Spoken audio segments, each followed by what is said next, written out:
Yannick Noah. Pour la France, c'est l'homme le plus cool de sa génération. Le vainqueur de Roland-Garros 1983, le chanteur de Saga Africa, l'icône qui sourit toujours.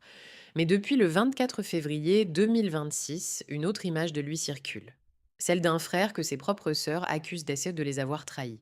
Tout commence en 2017 à la mort de leur père Zachary Noah, ancien footballeur international camerounais.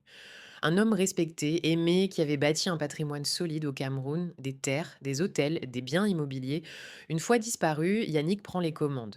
Il se déclare chef du village d'Etoudi, à Yaoundé.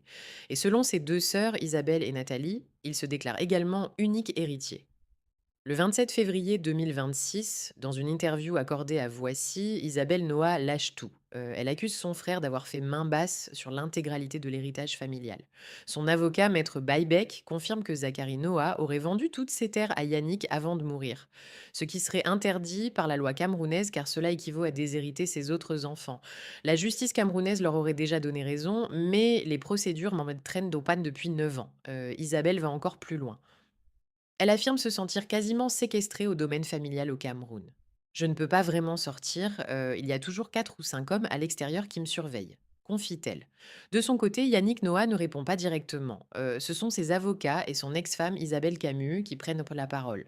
Ils affirment qu'Isabelle souffre de graves problèmes de santé et qu'elle s'est volontairement isolée dans le domaine. Ils ajoutent que Yannick aurait financé ses soins et lui aurait payé plusieurs logements au fil des années. Selon les informations de Voici, Yannick Noah serait désormais condamné à rembourser 2 millions d'euros à chacune de ses sœurs. Une somme colossale.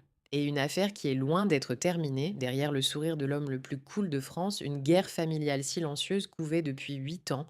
Elle vient d'éclater au grand jour. Et la France entière regarde, stupéfaite.